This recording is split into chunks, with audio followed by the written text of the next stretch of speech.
Next gen நேயர்கள் அனைவருக்கும் இனிய நல்வாழ்த்துக்கள். எல்லோரும் நன்றாக இருப்பீர்கள். இதோ ஆவணி மாசம் பிறக்க போகிறது. ஐயா, ஆடி மாதத்துல ஏதாவது ஒன்று நல்லது நடக்குமான்னு எதிர்பார்த்துக்கிட்டு இருந்தேன். கொஞ்சம் ஏதோ ஒன்று இருந்தாலும் கூட முழுசா நல்ல மாற்றங்கள் எதுவுமே இல்லை.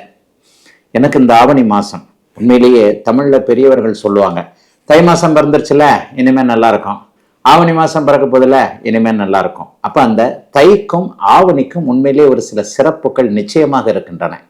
ஆவணி மாதம் பிறந்தாலே இளையவர்கள், இளம் பருவத்தினர் தங்களுடைய திருமண கனவுகளை நிறைவேற்றி கொள்ளக்கூடிய அமைப்பு கண்டிப்பாக உண்டு. ஏன்னா ஆவணி மாசத்துலதான் வருஷத்துல அந்த ஒரு மாசத்துல மட்டும்தான் பெரிய முகூர்த்த அமைப்புகள் கண்டிப்பாக நடக்கும். நிறைய கல்யாணம் அப்பதான் உண்டு.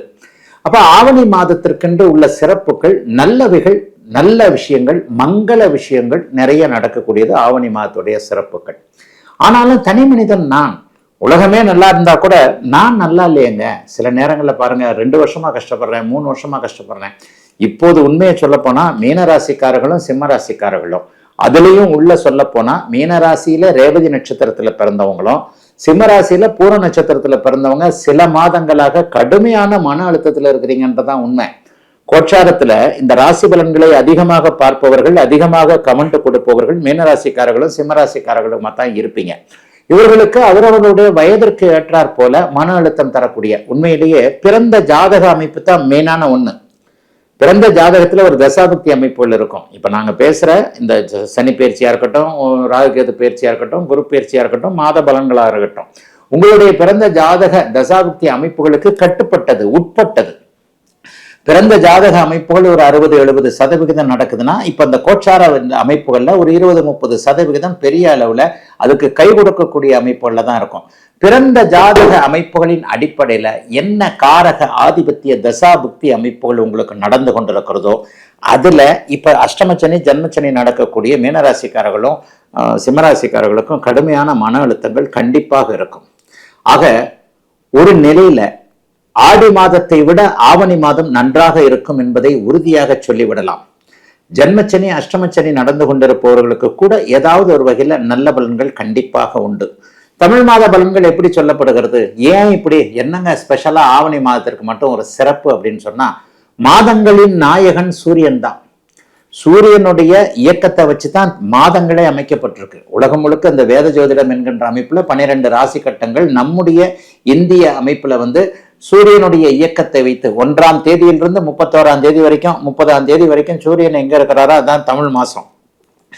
ஆவணி மாதத்துல ஜோதிட ரீதியாக சூரியன் ஆட்சி என்கின்ற அதி அற்புத ஒரு நிலைமையில இருப்பார். இந்த ஆட்சி என்கின்ற அதி அற்புத நிலைமை அந்த வருஷத்துல ஒரு நாள் ஆட்சியா இருப்பார், வருஷத்துல ஒரு மாதம் உச்சமாக இருப்பார். அப்ப இந்த வருடத்துல ஒரு மாதம் ஆட்சியாக இருக்கக்கூடிய இந்த ஆவணி மாதம் மிகப்பெரிய நல்ல அமைப்புகளுக்கு, மங்கள விஷயங்களுக்கு போற்றப்படக்கூடியதாக. ஒளி கிரகம் சூரியன் இல்லையா? ஒளி கிரகம் வீட்டுல நல்லா விளக்கேற்றி வச்சுக்கிட்டு பல 4 டியூப்லைட்டை போட்டுக்கிட்டு, அந்த காலத்துல டியூப்லைட் இல்லாத இடங்கள்ல சாயந்தரமானா விளக்கேற்றிடுவாங்க. வாசல்ல ஒண்ணு, அதுல ஒண்ணு, இதுல ஒண்ணு, மாடத்துல ஒண்ணு, அதுல ஒண்ணு, கூடத்துல ஒண்ணுன்னு சொல்லிட்டு விளக்கேற்றி வைப்பாங்க. அந்த விளக்க வச்சு ஒளியை வச்சுத்தானே நம்முடைய வாழ்க்கை அமைப்புகளே இருக்கிறது. ஆக ஒளி மிகுந்த கிரகமான சூரியன் ஆட்சி நிலை பெற்றிருக்கக்கூடிய இந்த அமைப்பு இந்த மாதம் முழுவதும், ஆவணி மாதம் முழுவதும் ஆட்சி பெற்றிருக்கக்கூடிய அமைப்புகள் உண்டு. சூரியன் சம்பந்தப்பட்ட விஷயங்கள்லாம் நல்லா இருக்கும். அப்பாவுடைய அமைப்புகள் நல்லா இருக்கும். ஒவ்வொரு மனிதனுக்கும் அப்பாவுக்கு எதனா பிரச்சனைகள் இருந்தா கூட அந்த அப்பாவுடைய பிரச்சனைகள் கட்டுப்பட்டு மட்டுப்பட்டு இருக்கக்கூடிய அமைப்பு. அரசாங்கம் சம்பந்தப்பட்ட விஷயங்கள், பதவி உயர்வு சம்பந்தப்பட்ட விஷயங்கள், நெருப்பு சார்ந்த விஷயங்கள், எலக்ட்ரிக்கல் சார்ந்த விஷயங்கள், இதை கூட இருக்கிறவங்க எல்லாருக்குமே இந்த ஆவணி மாசம் உண்மையிலேயே நல்லா இருக்கும். ஐயா, மாத பலன்கள் அப்ப எப்படி தாங்கயா சொல்லப்படுகிறது? மாத பலன்கள் எப்படி சொல்லப்படுகிறது? போன மாதம் கூட இதை பத்தி பேசியிருப்பேன். மாத பலன்கள் மாதாந்திர கிரகங்கள்னு சொல்லப்படக்கூடிய சூரியன், செவ்வாய், சுக்கிரன், புதன் ஆகிய 4 கிரகங்களுடைய இயக்கங்களை வைத்து சொல்லப்படுகிறது. வருட பலன்கள் வருடம் ஒரு முறை மாறக்கூடிய, 2.5 வருஷத்துக்கு மாறக்கூடிய சனி, 1 வருஷத்துக்கு மாற்றக்கூடிய குரு, ராகு கேதுக்கள் 1.5 வருஷம். அப்ப இந்த மாத பலன்கள்ல இந்த சூரியன், செவ்வாய், சுக்கிரன், புதன், இந்த 4 கிரகங்களுடைய இயக்கங்கள் எப்படி இருக்கிறது என்பதை வைத்துத்தான் அந்த பலன். இப்ப ஆவணி மாத பலன்களும் நான் அப்படித்தான் உங்களுக்கு சொல்ல போறேன்.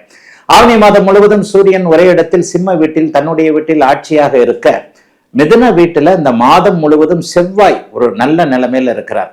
தன் ஒரு வீட்டிற்கு 3 இருந்தாலும், தன் ஒரு வீட்டிற்கு 8 இருந்தாலும் கூட புதனுடைய வீடு கொடுத்த புதன் இந்த மாதத்துல ஆட்சி உச்சம் என்கின்ற நல்ல நிலைமையை அடைய போறதுனால செவ்வாய் ஒரே நிலையில் மிதுன வீட்டில் இருக்க மாதம் முழுவதும் சிம்மத்தில் சூரியன் ஆட்சியாக இருக்க இன்னும் ஒரு பெரிய நிலைமையை சொல்லணும்.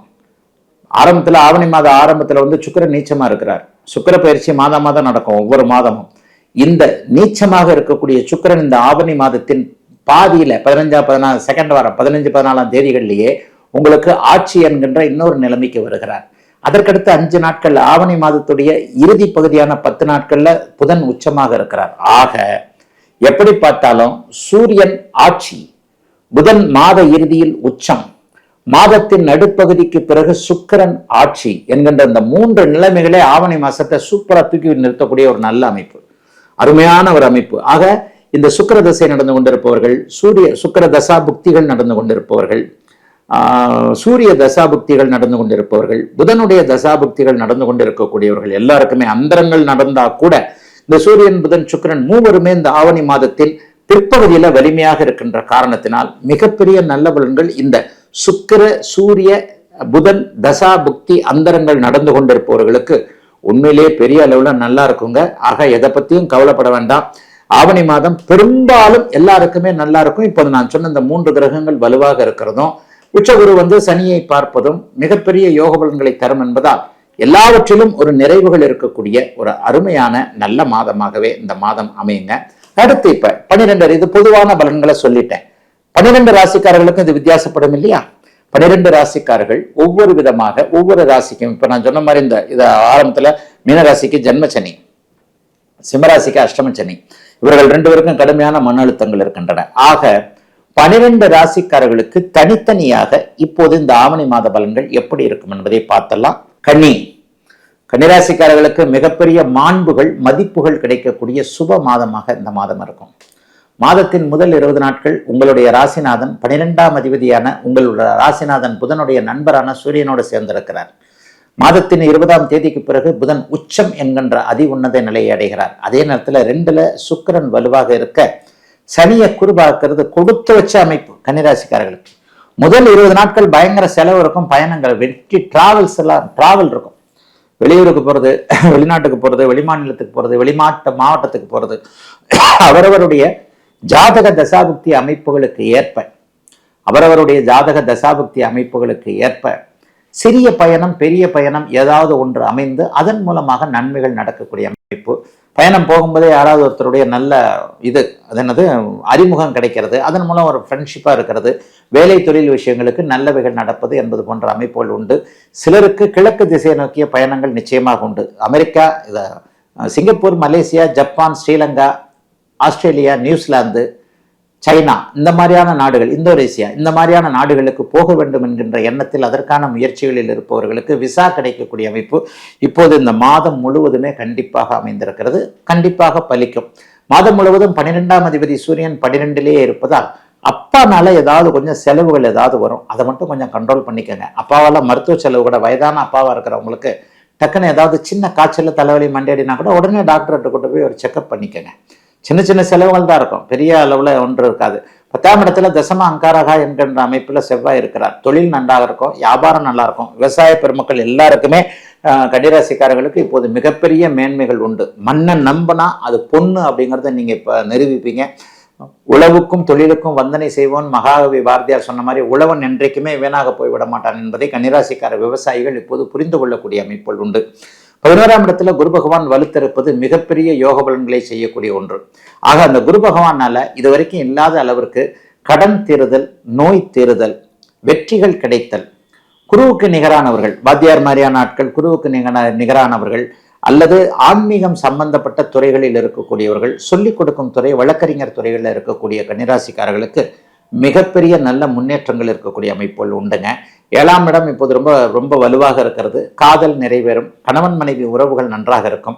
யார் கணவன் யார் மனைவி என்பதை தீர்மானிக்கக்கூடிய அமைப்புகள் நன்றாக உண்டு.